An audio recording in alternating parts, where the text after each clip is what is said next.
Ang mga kwento ng pag-ibig, kwento ng buhay at kwento ng pag-asa dito sa Barangay Love Stories. Love Stories. May mga taong lumalayo ng walang paliwanag. At mas masakit pa kapag ikaw pa ang pinagbibintangan ng mali kahit sila naman ang may pagkukulang. Ganoon ang naranasan ni Carla, 30 years old. At tahimik na nagtatanong sa sarili kung makakasabay pa siya sa mga kaibigan niyang isa-isang nagpapakasal at bumubuo ng pamilya. Ang hirap lang talagang maging babae. Palagi kang may hinahabol na oras. Sabi nila, huwag mag-pressure. Pero alam ng bawat babae na nandun talaga ang pressure, aminin man o hindi. Kaya palagi siyang pumupunta sa simbahan. Ipinagdasal niya na paratingin na ni Lord ang tao para sa kanya. Yung magtatapos ng lahat ng pagiging bitter niya. Yung may popost na sa social media. Ayoko ng taga-sana all na lang, sabi niya sa sarili niya. Dapat ako rin naman. At parang narinig siya dahil dumating si Nathan. Gwapo, mukhang malinamnam. Lahat ng hinihingi niya, isang issue lang. Mas bata siya kay Carla ng 5 taon at doon nagsimula ang isang kwentong hindi niya inaasahan. Hindi ang ideal na senaryo, pero baka iyon na nga ang sagot sa lahat ng kanyang mga dasal. Ikaw, kapag dumating ang taong para sa iyo pero hindi siya perpekto sa papel, ano ang unang tatakbo sa isip mo?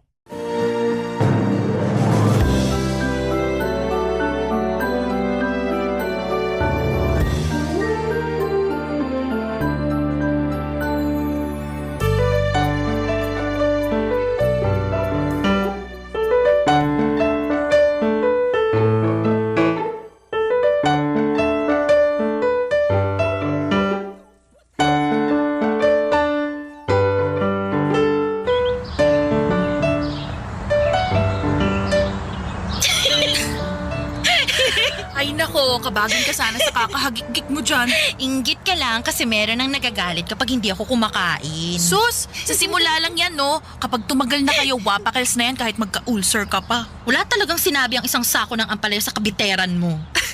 So ano, gusto mo na nga yung si ano ulit pangalan nun? Nathan kasi. Ilang beses ko nang inulit ang pangalan niyo sa'yo Nathan? Nathan ka mo? Naku, pangalan din ng babaero yan eh. Ghost fighter din yan.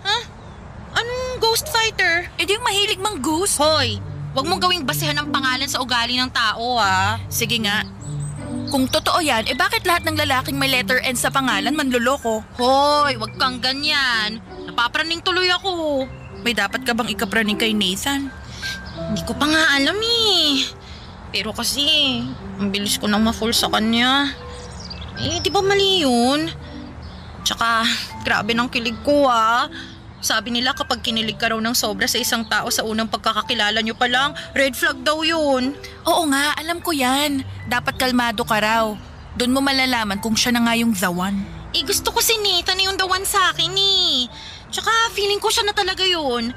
Sa kanya ko lang kasi na-feel to Tsaka parang gusto ko nang baguhin yung masasama kong ugali para hindi niya na ako iwan. Ay nako girl, sa simula lang yan. Puro ka naman simula paano kung si Nathan na pala talaga yung regalo ni Lord sa akin, Tapos tinalikuran ko lang dahil naniwala ako sa'yo na sa simula lang siya magaling. Alam mo Carla, ikaw lang ang nakakaalam kung sa tingin mo okay ang si Nathan. Ano bang ugali niya? Ano bang nagawa niya para sa'yo para masabi mo na siya na talaga? Nilibre niya ako sa date namin. Girl, siya naman talaga dapat yung manlibre dahil siya yung nag-aya sa'yo, no? Tsaka nililigawan ka niya O sige, ito. Lagi siya nakikinig sa mga sinasabi ko. Alam kong nakikinig siya kasi nung nagtatanong ako tungkol sa mga sinabi ko sa kanya, nasagot niya lahat ng tama. Aba, so nagpa-quiz ka pa nga sa first date niyo? Iba rin talaga tong si Madam, no? Ito pa. Funny din siya. Ay, girl, wait, makinig ka. Red flag yan. Kapag funny daw yung lalaki, maraming babae. Okay na siguro yun, kaysa naman manlalaki siya. Sa bagay, may point. Teka, paano ko ba malalaman kung siya na?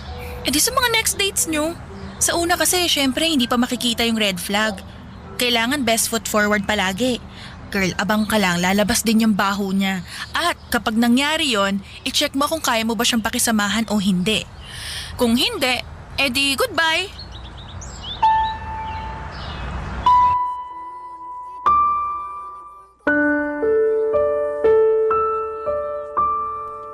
Pero hindi maalis ni Carla sa isipan niya ang sinabi ng best friend niyang si Jill. Paano kung sa simula ay magaling lang si Nathan? Tama naman si Jill. Sa ligawan ay best foot forward lagi ang mga lalaki. Hindi naman agad ipapabandera ang mga red flag, hindi ba? Pero gusto niya talaga si Nathan. Malaki ang potensyal niyang maging the one. At alam niya sa sarili niya na kailangan na niya iyon. Lagi siyang sawi sa pag-ibig. Never pa niyang na-experience ang first year anniversary. Sa edad niya, pinakamatagal na relasyon niya ay 11 months and 2 days. Hindi man lang umabot ng 1 taon. At bakit? Iniwan siya ng ex niya kasi gusto raw nitong maging seminarista. Pinalaya niya kasi akala niya totoo. Tapos malalaman niya lang after 2 months na nililigawan na pala nito ang ka-office mate niya, ganoon siya kasawi. Sa tingin mo, bakit minsan mas pinipili nating maniwala kahit may mga senyales na dapat mag-ingat ka na?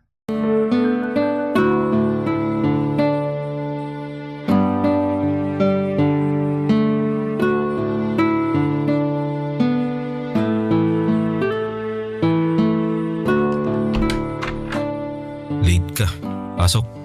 Sorry Nathan ha. Hindi ko kasi agad nabasa yung message mo na pinapapunta mo ko rito eh. Mukha namang sinasadya mo na hindi basahin agad ang messages ko eh. Uy, hindi naman ah. Online ka magdamag pero late ka nagsisin sa messages ko. Tagal mo pa mag-reply. Uy, nagtatampo ka ba? Ngayon alam mo na ang feeling ko kapag hindi mo ako nire-replyan. So gumaganti ka? Hindi naman sa ganun. Ganun yun. Ang childish mo. Ano ka, high school? So ano, pinapapunta mo lang ako rito para awayin ako? Pinapunta kita rito kasi ang kulit-kulit mo. Palagi ka nagme-message sa akin para makipagkita sa'yo. Tapos ngayon pumayag ako tsaka ka naman magpapakita ng attitude mo. Uy, pasintabi lang po ha, Nathan. Halos 3 buwan ka nang lulubog lilitaw. Hindi ko alam kung ano bang meron tayo. Bakit? Ano bang meron tayo? Ay, buti na tanong mo. Kasi yun nga, naguguluhan na rin ako eh. Ano ba tayo ha? Ano ba ako sa'yo? Puro ka tanong. Minsan na nga lang tayo magkita, uunahin mo pang i-confront yung mga issue mo. Wow, di nabaligtad na naman ako ngayon. Masama bang magtanong para maliwanagan naman ako? Kasi ilang buwan na rin naman na siguro tayo magkausap. Pero hindi pa rin klaro sa akin kung saan ba ito pupunta, ha? Ginagawa na natin yung mga ginagawa ng mga magkakarelasyon eh. Pero nasan ba yung label? Ilang buwan pa lang tayong nagde-date? Naghahanap ka na agad ng label? Di ka ba nahihiya niyan? Masyado ka nagmamadali. 30 na ako, Nathan. Talagang magmamadali na ako. At 25 lang ako. Di ako pwedeng basta-basta na lang pumasok sa relasyon, no? Ayoko magmadali. Marami pa akong dapat gawin sa buhay ko. Bakit? Ikaw lang ba? Parehas lang naman tayong marami pang dapat gawin sa buhay ah. Pero ako, nagbigay ako ng space para mapasok ka sa buhay ko at schedule ko. Eh ikaw, bakit sa simula mo lang ba ako binigyan ng time, ha? Alam mo naman na siguro yung ibig sabihin ng adulting, di ba? Marami na tayong responsibilidad sa buhay. Sana maintindihan mo na hindi lang puro landi ang inaatupag natin. Eh di sana hindi mo na lang ako nilande kung isasampal mo lang din sa akin yung adulting na yan. Nananahimik ako rito tapos ikaw tong manghaharot sa akin. Tapos ngayon na ganito na tayo, ako yung nagmumukhang masama at clingy dahil humihingi ako ng time sa'yo. Mali ata na pinapunta pa kita rito eh. Sinira mo lang yung araw ko. Mabuting at pumunta ako rito ngayon kasi pwede na natin mapag-usapan yung matagal mo nang iniiwasan. Kaya sumagot ka, Nathan. Anong balak mo sa atin, ha? Sinuko ko ng bataan. Nakwento na kita sa mga kaibigan ko. Kilala ka na rin ng pamilya ko kahit hindi ka pa nila nakikita. Malaki nang nalugi ko sa emotional investment ko sa'yo, Nathan.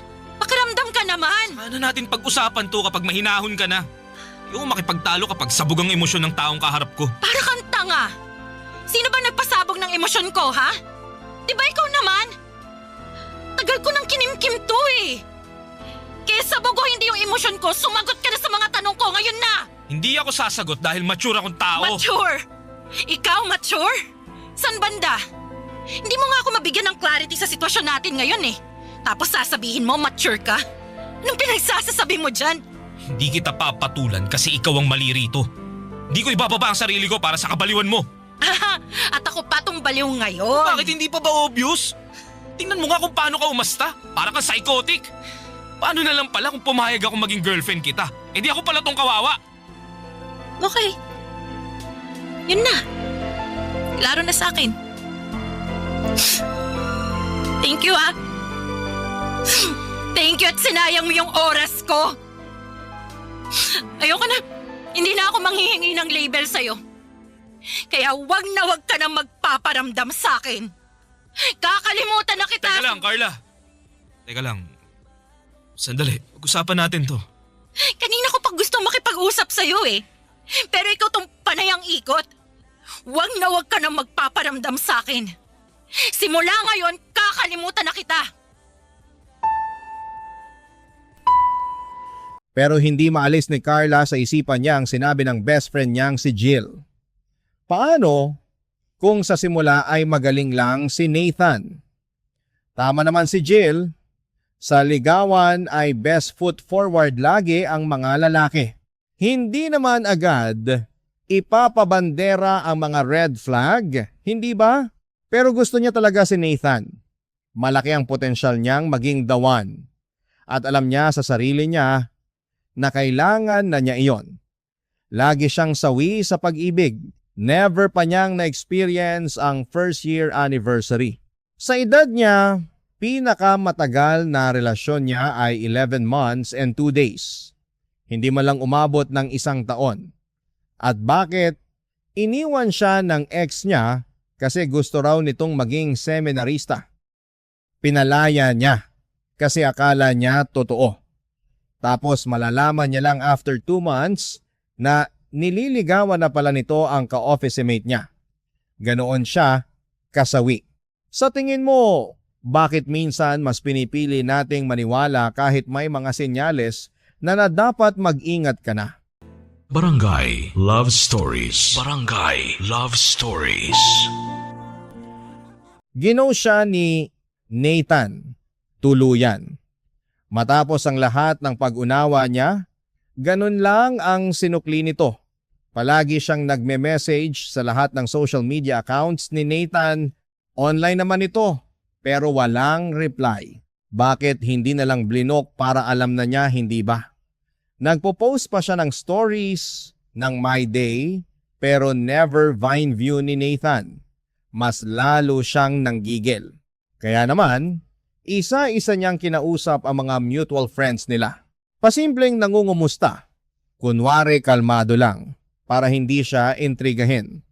Pero wala ring nakaalam kung nasaan si Nathan. Hanggang sa isang araw sumabog na si Carla. Pinuntahan niya ang pinakamalapit na pwedeng magbigay ng sagot, ang best friend ni Nathan na si Kaloy.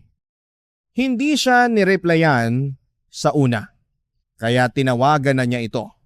Kasi ayaw na niyang maghintay pa ng sagot na matagal na niyang hinahangad. Kapag ginost ka ng taong mahal mo at walang malinaw na dahilan, ano ang mas pipiliin mo?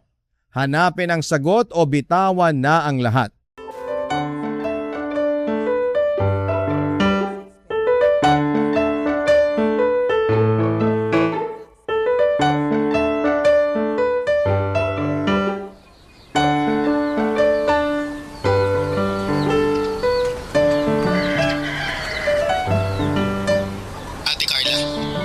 Hello, Kaloy. Makaate ka naman dyan. Carla na lang. Sige. Ano yun? Kanina pa ako tumatawag sa'yo, hindi mo man lang sinasagot. Sorry ate. Sorry Carla kasi nasa MRT ako kanina eh. May problema ba? Nako, meron. Yung kaibigan mong si Nathan, nasaan na yan, ha? Bigla na lang siya nawala. Hindi na nagpaparamdam sa akin. Si Nathan. Ano eh, isang beses ko lang nakita. 2 weeks ago pa yata yun. Oo, saglit lang din. Alam mo, gusto kong maniwala eh. Pero bakit parang tunog pinagtatakpan mo siya? Asan ba talaga siya? Ikaw na lang kaya mag-message, ate. Carla. Tatawag ba ako sa'yo ngayon kung nagre-reply siya sa akin, ha? Huwag ka sa akin magalit. Hindi naman ako si Nathan eh. Sorry. Sorry, ni-stress na kasi ako dyan sa kaibigan mo eh. Ginost na lang niya ako bigla. Di naman tama yun. Ayokong makisawsaw dyan sa issue niyo, Carla. Siguro mabuti pa puntahan mo na lang siya sa bahay niya. Ginawa ko na. Ilang beses pa nga eh. Pero mukhang wala naman dun. O kaya, nandun nga, pero ayaw lang akong pagbuksan. Ay, hindi ko na alam ang gagawin ko. Hindi ko rin alam kung anong... Wala kang kwentang kausap, Kaloy. Sasayang lang ako ng oras na tawagan ka. O teka, bakit parang ako may kasalanan dito? Ikaw lang atong humihingi ng pabor sa akin. Humihingi nga ako ng pabor, pero pinagbigyan mo ba? Hindi naman, di ba? Bakit ka atungal dyan? Ay, may gagawin pa pala ako. O sige, gumaya ka na dyan sa kaibigan mong ghoster. Parehas lang kayong dalawa. Walang magtsatsagang babae sa inyo kasi... Kaloy? Hello? Hello? Hindi pa ako tapos manermon. Kaloy? Hello?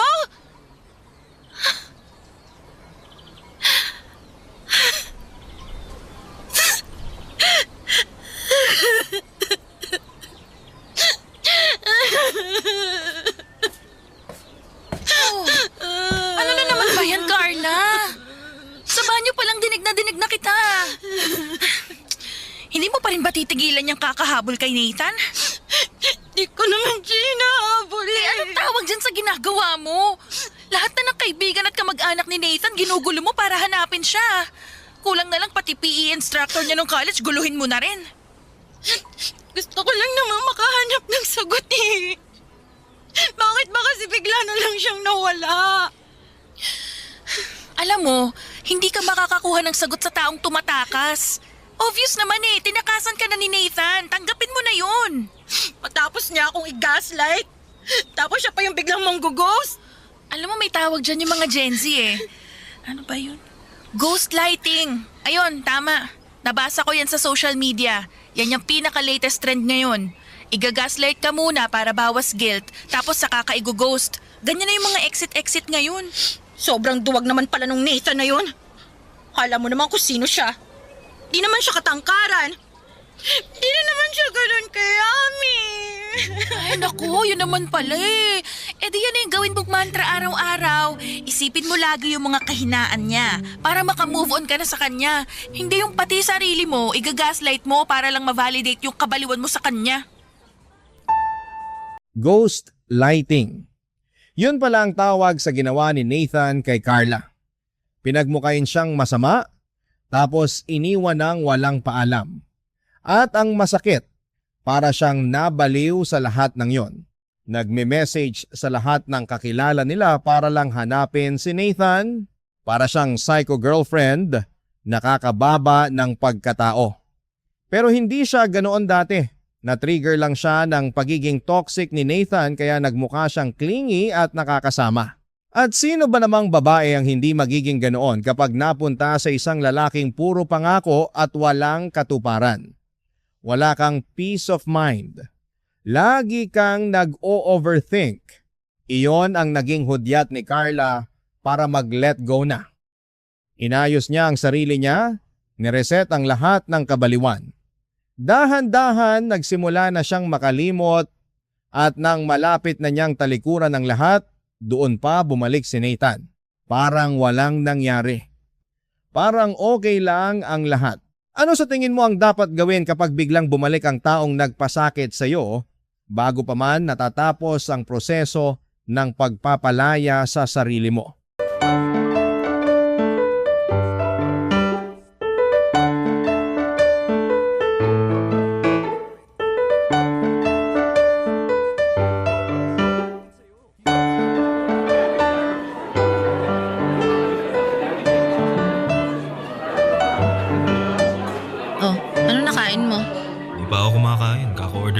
Ibig kong sabihin, bakit bigla kang bumalik?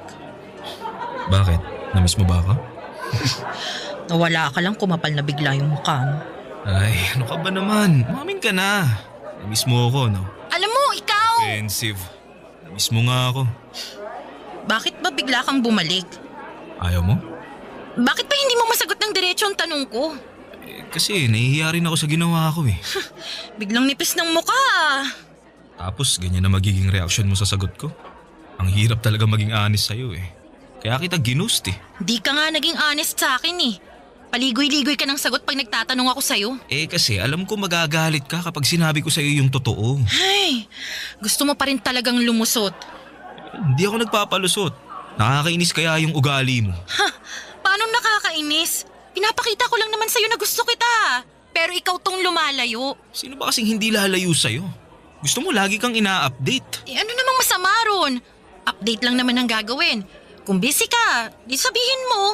Hindi yung para akong tanga kaka-check ng phone ko kung nag-message ka ba o hindi. Nakakapraning kaya. Yan, isa pa yan.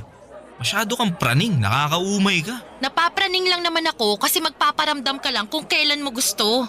Inabot ka na ng 1 linggo halos bago mag-reply sa message ko. Tsaka mo lang maiisip mag-reply kapag hindi na rin ako nagpaparamdam sa'yo, ganun. Ay, nagre-reply lang ako kapag chill ka na. Mas maganda kung ganun ka. Agresibo ka kasi masyado, nakaka-turn off. Hindi naman sana ako magiging aggressive kung magsasabi ka lang eh. Kung sasabihin mo sa akin kung anong gagawin mo o saan ka pupunta bago ka biglang mawawala. May intindihan ko naman yun eh. Nako, kilala na kita. Hindi mo ako maiintindihan kasi nga masyado kang clingy. Gusto mo oras-oras kausap mo ako. Hoy, di naman ako ganun. Ganun ka. Mas kilala pa kita kaysa sa sarili mo. Ano ba naman yan? Wala kang self-awareness. Nathan, ganun ba talaga ako? Oo, sobra. Kaya dapat hindi ka na magtaka kung bakit bigla kitang ginost. Ikaw naman tong mali. Pero mas okay kung magpapaalam ka man lang Kapag sana ganyan ang ugali ng tao, hindi deserve ng paalam. Ghosting dapat agad. Bumalik si Nathan matapos mang-ghost. At pagbalik niya, siya pa rin ang nagpakabiktima. Minanipula pa rin niya si Carla para magmukhang siya ang masama. At ang pinakamasakit, naniwala siya. Hinayaan niya itong bumalik. Kasi baka naman, siya nga talaga ang mali. Baka sa pagkakataong ito, hindi na muli itong aalis. Kung ikaw ang nasa pwesto niya noon, hahayaan mo bang bumalik ang taong nagparamdam sa iyo na ikaw ang may sala? Barangay Love Stories. Barangay Love Stories. Bumalik si Nathan pero wala pa ring nagbago. Binabaliwala pa rin niya si Carla. At si Carla naman go pa rin. Lagi siyang nag-iingat sa mga sasabihin niya. Lagi siyang takot na baka mawala na naman ito. Grabe ang abandonment issues niya. Takot na takot siyang abandonahin ni Nathan na akala mo ay laki ng ambag nito sa buhay niya.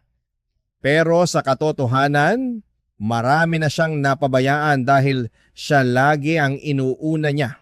Trabaho, pamilya, at si Jill na mismong best friend niya. Hindi na siya lumalabas kasama si Jill kahit dapat 1 beses sa 1 linggo ay nagkikita sila. Hindi na niya nire-reply ang mga message ni Jill kasi palagi siyang naghihintay sa messages ni Nathan. Mga messages na sobrang dalangkong dumating. At kahit ganoon, nandoon pa rin siya. Naghihintay, nag-iingat, at inilalagay sa gilid ang lahat ng mahalaga sa kanya. Ikaw, kapag nakita mong unti-unti kang nawawala dahil sa isang tao, kailan mo sasabihin sa sarili mo na sapat na?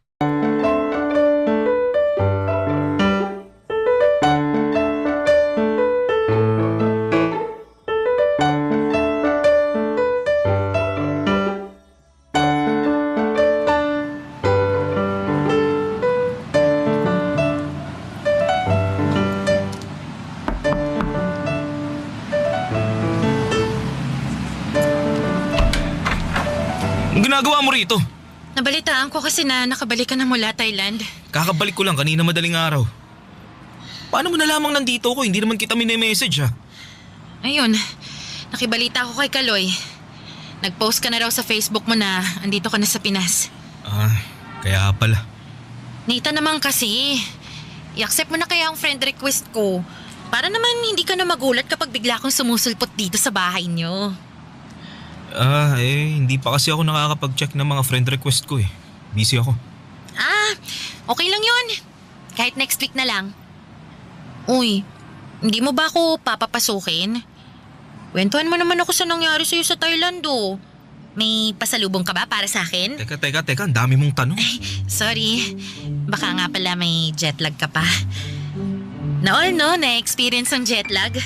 Hindi ka naman makaka-experience ng jetlag mula sa Pinas hanggang sa Thailand. OA mo. Siyempre, nagjo-joke lang ako, no? Ikaw naman, Nathan. Masyado kang seryoso. Paano kasi bigla-bigla kang susulpot dito nang walang pasabi? Paano? Hindi ka na naman kasi nag-reply sa mga chat ko sa'yo eh. Hindi ko na tuloy alam ang gagawin. Baka mamaya biglang i-ghost mo na naman ako. Hindi ba ako pwedeng magkaroon ng oras para sa sarili ko? Ano yun? Gusto mo ba lagi ako nakadikit sa'yo? Ganon? Hindi naman ganun ang point ko.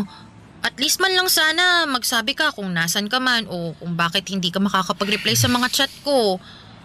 Kasi may time ka nga mag-post sa social media Pero pagre-reply sa chat ko, wala. Ilang segundo mo lang naman gagawin yun eh. Yan.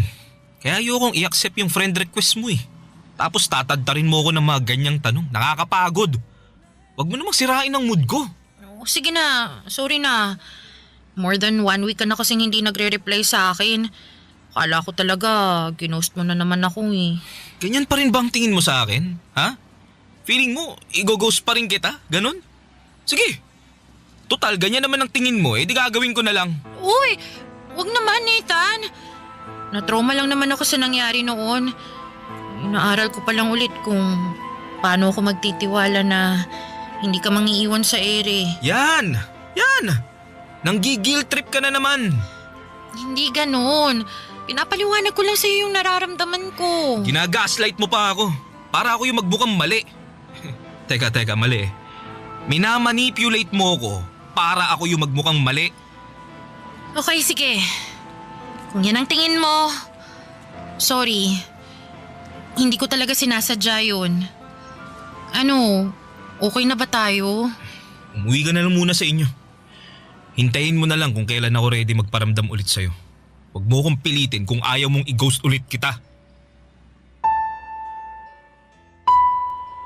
Hanggang kailan niya ito gagawin sa sarili niya. Pagod na si Carla hindi lang sa lakad papunta sa bahay ni Nathan kundi sa lahat ng nangyayari sa kanilang dalawa.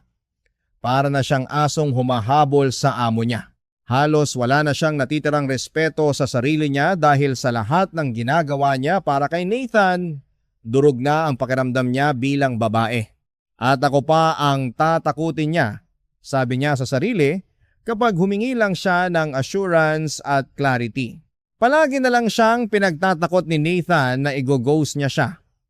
Kaya nagsosorry siya, nagpa-promise na hindi na uulit. Pero makalipas ang ilang araw, iyon din ulit ang nangyayari. Paulit-ulit, walang katapusan.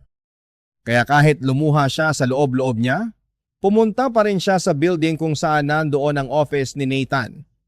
Kailangan niya itong harapin.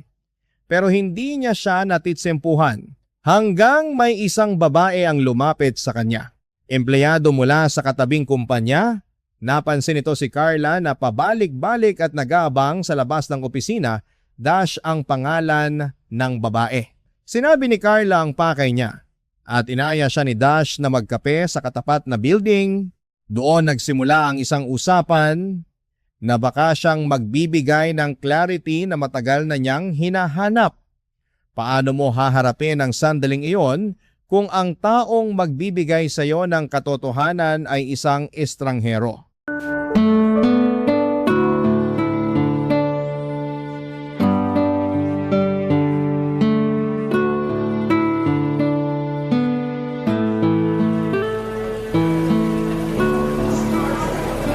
Years ago nung naging kami ni Nathan, ayoko sana siyang patulan kasi mas matanda ako ng 5 years. Kaya lang, mabulaklak ang dila ng bagets eh. Ayun, nakuha niya ako. Hala, pareho tayo. Pareho din ba tayo na palaging ginagaslight at ginughost kapag napapansin na natin yung commitment issues niya? Pareho ulit. Hindi pa rin talaga siya nagbago. Alam mo bang binaliw ako niya noon? After niya akong i-gaslight, saka niya ako i-ghost. Siyempre ako naghahanap ako ng sagot, ng closure. Kaso madamot ang walang yang lalaki na yan. Kapag bumabalik siya at nagtatanong ako, babalik ta rin niya ako. Magmumukhang ako yung masama. At napaniwala ka rin ba niya na ikaw ang mali? Oo naman. Ikaw din ba? Oo eh. Sabi ko na nga ba.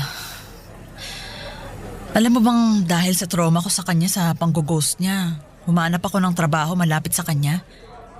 Sa kaparehong building. Para lang mamonitor ko siya palagi. Para wala na siyang chance na i-ghost ako.